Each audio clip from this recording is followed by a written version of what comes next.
Hello guys! Welcome back po muli sa ating YouTube channel Mitan Mix TV for tutorial episode.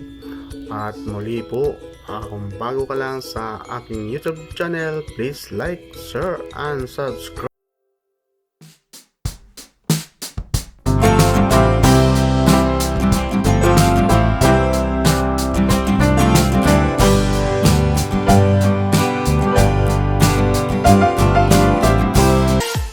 So ngayon guys, ituturo naman po namin kung paano maglagay ng profile sa inyong YouTube channel na parang hindi naman boring tingnan ang inyong YouTube channel, ay ilagay natin ang inyong mukha. So guys, andito na tayo sa ating YouTube. Then click natin. So hintay natin ang kanyang pag-loading dahil na-loading po talaga dahil mahina po ang aming internet sa aming area. So nandito na, nagbukas din siya. Then punta tayo doon, click. So then click tayo dyan. So ayan na. So yun guys, paalala lang, sundan lang natin ang ating arrow ng ating mouse para hindi po tayo maligaw, no? So nakikita nyo naman, sundan nyo lang po pag-click yon. Then hintayin muli ang pag-loading.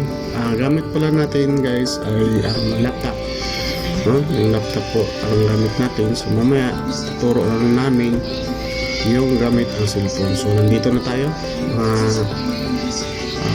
Yan, pindutin natin yan.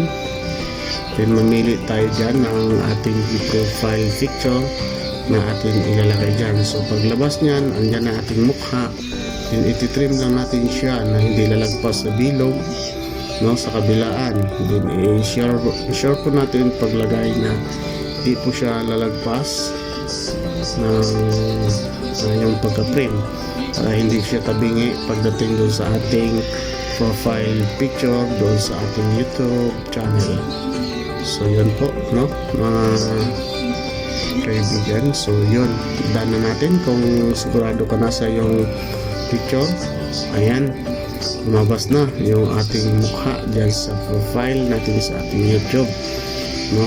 So i-clear po natin yan, pindutin natin yon, then hintayin uli.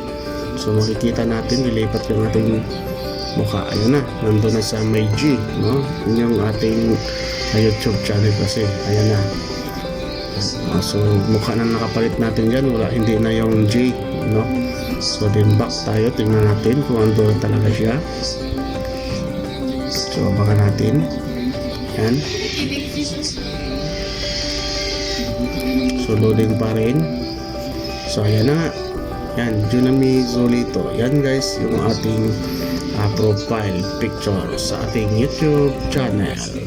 So ngayon naman guys ay ituturo po namin sa inyo gamit ang cellphone kung paano mag-upload sa ating YouTube channel.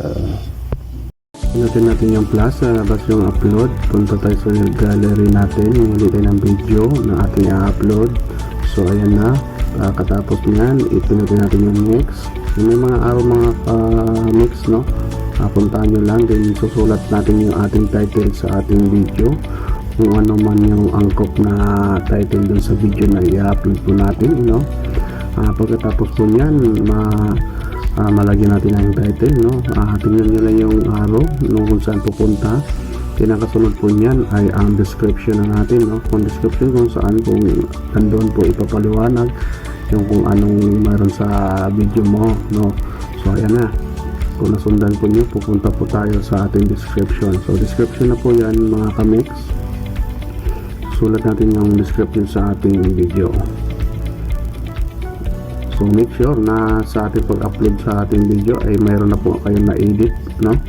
Para pagpunta natin sa ating gallery ay mayroon na tayong na-prepare na na-edit natin na video na ating i-upload. So yun po, gumagawa na tayo ng description ng ating YouTube channel para po sa ating mga pag-upload. Makikita po nila yan sa pagpapanood nila kung anong mayroon dun sa iyong video at kung ano po ang kailangan mo support o so other kung ano pa man. So Yun po, no, mga ka-mix.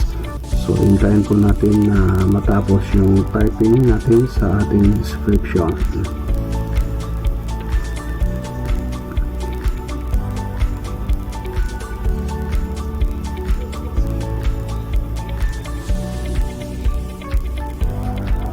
So, yun, medyo mahaba po yung ating description, no, kasi kailangan natin ng suporta.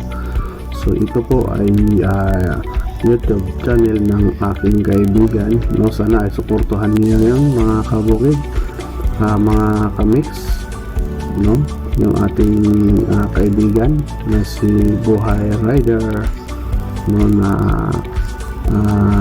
nag-upload nito ng video. So ayan na, kung nasundan niyo yung arrow, ayan po. So next, ayun na po. Yan po yung ating ano. So lagyan po natin yan ng no, kasi para makapag-comment sila. So nasundan niyo yung arrow, ayan po, pindutin natin yun yan para makita natin yung upload ng video. Ayan, so yan, makikita natin dyan kung gumagana yung pag-upload. So pindutin po natin yung isa para makita natin kung ilang percent na sa ating mga pag-upload, kung ilang percent. So ayan, naglo-loading siya. So yan, makikita na natin yung ating in-upload. So makikita natin dyan na may blue siya, no? Parang tumatakbo yung blue. Yan po yung kanyang percent. At yun sa tabi niya ay makikita yung number kung ilang percent na siya na mag-upload. So pwede tayong umalis yan pag halimbawa gagamitin natin cellphone, mag-chat tayo, kung magtatawagan tayo, yan, i-back lang natin yan sa may arrow. So yun, salamat.